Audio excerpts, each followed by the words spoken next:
میرے پیارے آقا صلی اللہ تعالی علیہ وسلم کے پیارے دیوانوں، بے شک مراد کو پہنچا جو سترا ہوا اور اپنے رب کا نام لے کر نماز پڑھی، یعنی اپنے رب کا نام بھی لیا اور نماز بھی پڑھی۔ یہاں یہ بات آپ اچھی طرح سے ذہن میں رکھیں، یہاں مراد نماز بھی ہے اور دعا بھی، فصلہ سے مراد دعا بھی ہے۔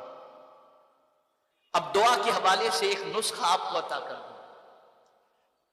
حضرت فضالہ رضی اللہ تعالی عنہ فرماتے ہیں کہ آقا کریم صلی اللہ تعالی علیہ وسلم مسجد نبوی شریف میں تشریف لائے تو ایک بندہ نماز سے فارغ ہو کر دعا کر رہا تھا۔ توجہ چاہوں گا، آپ بھی دعا کرتے ہیں، ہم بھی دعا کرتے ہیں، لیکن حضور صلی اللہ علیہ وسلم کا فرمان یاد رکھیے۔ سرکار صلی اللہ علیہ وسلم نے دیکھا کہ نماز کے بعد وہ بندہ دعا کے لیے ہاتھ اٹھایا اور سیدھا دعا مانگنا شروع کر دیا، اللہم اغفر، اللہم رحمنی، اے اللہ میری مغفرت فرما، مجھ پر رحم فرما۔ تو سرکار صلی اللہ علیہ وسلم نے تعجب کا اظہار فرمایا۔ آقا کریم صلی اللہ تعالی علیہ وسلم نے ارشاد فرمایا، تعجب ہے، پہلے تو اللہ کی حمد کرتا، مجھ پر درود پڑھتا، پھر اللہ سے کچھ مانگتا تو اللہ تیری دعا کو قبول کر لیتا۔ یہاں سے یہ بات سمجھ میں آئی کہ دعا کے لیے جب ہاتھ اٹھائیں تو ڈائریکٹ مانگنا شروع نہ کریں، بلکہ آپ دیکھتے ہوں گے کہ ہم لوگ بھی دعا کے اندر یہی تو پڑھتے ہیں، الحمدللہ رب العالمین والصلاة والسلام علی سید الانبیاء والمرسلین وعلی آلہ وصحابہ الطیبین الطاہرین، اور اس کے بعد دعا مانگتے ہیں۔ اب اگر کوئی اس طرح سے دعا مانگے تو آئیے حضرت عبداللہ ابن مسعود رضی اللہ تعالیٰ عنہ کی روایت سنیں۔ حضرت عبداللہ ابن مسعود رضی اللہ تعالیٰ عنہ فرماتے ہیں، میں مسجد نبوی شریف میں موجود تھا اور نماز سے فراغت کے بعد میں نے اللہ کی بارگاہ میں دعا کے لیے ہاتھ اٹھا کر عرض کیا، الحمدللہ رب العالمین والصلاة والسلام علی سید الانبیاء والمرسلین۔ پہلے اللہ کی حمد میں نے بیان کی، پھر اس کے بعد رسول اعظم صلی اللہ علیہ وسلم پر میں نے درود پڑھا، تو میرے آقا صلی اللہ علیہ وسلم نے مجھ سے فرمایا، سل تو عطا، سل تو عطا، مانگ تجھے دیا جائے گا، مانگ تجھے دیا جائے گا۔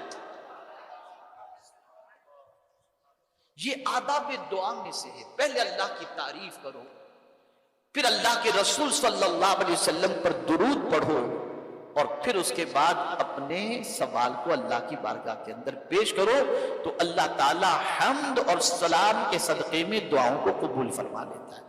اب آئیے سمجھتے ہیں، حضرت یعقوب چرخی رحمت اللہ تعالی علیہ بڑے عظیم بزرگ گزرے،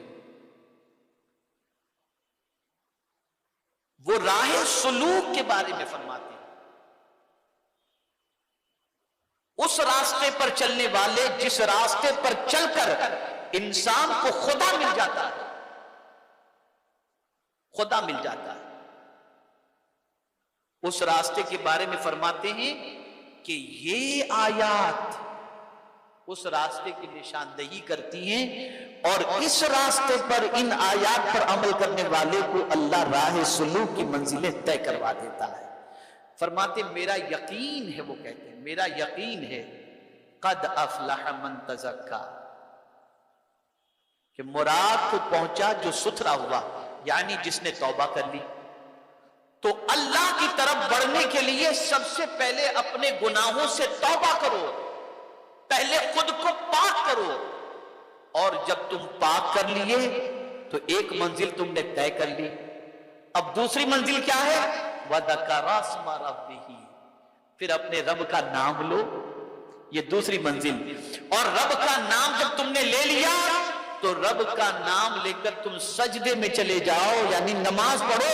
تو قرآن کہتا ہے، جو اللہ کے رسول صلی اللہ علیہ وسلم فرماتے ہیں، جو سجدے میں جاتا ہے وہ اللہ سے قریب ہو جاتا ہے، تو یہ اللہ کے قرب کی دولت نصیب ہو جاتی ہے۔ تو اس آیہ کریمہ میں قد افلح من تزکا وذکر اسم ربہ فصلی، ان آیات کے اندر رب قدیر جل جلالہ نے سلوک کی راہ کے چلنے والے کے حوالے سے ایک عظیم پیغام عطا فرمایا. تو من کو پاک کر لو، شرک سے پاک کر لو. اللہ کا کرم ہے کہ یہاں کوئی شرک کرنے والا تو نہیں نظر آ رہا اس اجتماع کے اندر. اللہ سب کو اس جرم عظیم سے محفوظ رکھے. گناہوں سے توبہ کر لو، برائیوں سے توبہ کر کے اپنے دل کی صفائی کر. اب یہاں ایک اور بات عرض کروں کہ من اندر سے ناپاک ہے اور ہم نماز پڑھ رہے ہیں، ہم روزہ رکھ رہے ہیں، ہم تلاوت کر رہے ہیں، ہماری زندگی میں جو تبدیلی نہیں آتی کہ نماز پڑھ کر کے بھی باہر نکل کر گناہ کر بیٹھتے ہیں. کیوں؟ اندر سے من پاک نہیں ہے، اندر سے دل پاک نہیں ہے. اس کو میں مثال کے ذریعے سمجھاؤں. اگر برتن گندا ہو اور اس گندے برتن کے اندر کوئی لا کر آپ کو بریانی رکھ دے، آپ کھائیں گے؟ جواب دیجیے. آپ گندے برتن میں کھائیں گے؟ نہیں کھائیں گے. اور کھائیں گے تو آپ کی طبیعت، برتن کے خراب ہونے کی وجہ سے آپ کی طبیعت خراب ہو جائے گی. لیکن وہی بریانی آپ کرناٹک میں چلے گئے، کیرلا میں چلے گئے. ابھی میں گیا تھا 3 روز پہلے اور ناشتے کی حاجت بھی، خیال آیا کہ ناشتہ کریں تو گھاس کے بڑے پتے جو آتے ہیں نا، بڑے بڑے پتے، اس کے اندر آدمی جو ہے پلیٹ کی جگہ پر مسالہ ڈوسا اور یہ سب لا کر کے رکھا جاتا ہے. تو لا کے رکھے، لیکن پتا جو ہے وہ صاف تھا تو کھانے میں کوئی دقت نہیں ہوئی.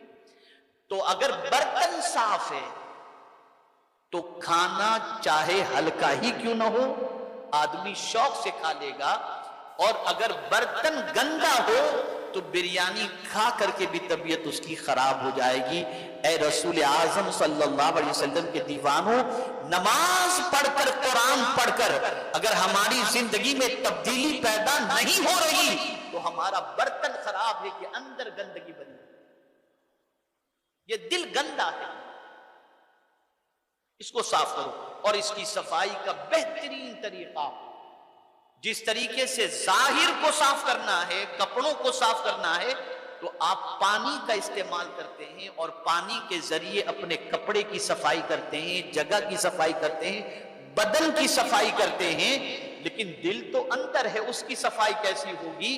تو سن لو، دل کی صفائی آنسوؤں سے ہوا کرتی ہے. جب کوئی اللہ سے ڈر کر کے روتا ہے، ادھر آنسو نکلے، ادھر اس کے دل کی صفائی ہونا شروع ہو. ناظرین اکرام، اسی طرح کے اور واقعات اور بیانات سننے کے لیے چینل کو سبسکرائب کریں، بیل آئیکن کو دبائیں تاکہ اگلے آنے والے ویڈیو کا نوٹیفیکیشن ترنت آپ کے پاس پہنچ جائے.